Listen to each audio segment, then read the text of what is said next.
Postito wenyasha nanganisa shoti reipa pasnik postopa zvinoda muripo iligilizesha nage postopa vamukandira mawaya nasi hatibatike kaya ona vana vevanhu kuchamba waya toenda tese handichakusiya ndanakirwa pawatanga kuzunguza simuza seleizosumuza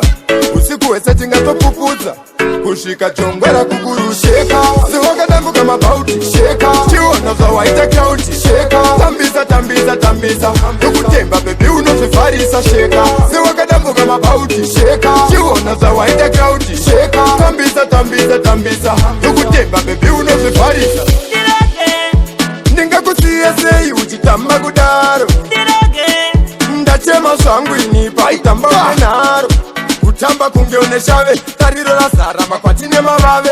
mabharo chirega ndimarave zvauri mhondoro tononwa nasave sheka sewakadambuka mabhauti sheka chiona zvawaita krauti sheka tambisa tambisa tambisa nokutemba bebi unozvivharisa sheka sewakadambuka mabhauti sheka chiona zvawaita krauti sheka tambisa tambisa tambisa nokutemba bebi unozvivharisa ndatsvaga pane chiuno chako ndashaiwa apo wadikitira kunge wanaiwa une pekari madanzi agaiwa uri palenda hausi mugaiwa ndanga nchikuona ndiri kure ndikati maya apa ndipafure chiuya padhuze undimbundire siyana naofisa ava vajira kare sheka sewakadambuka mabhauti sheka chiona zvawaita krauti sheka tambisa tambisa tambisa nokutemba bebi unozvivharisa sheka sewakadambuka mabhauti sheka chiona zvawaita krauti sheka tambisa tambisa tambisa nokutemba bebi unozvivharisa postopa vamukandira mawaya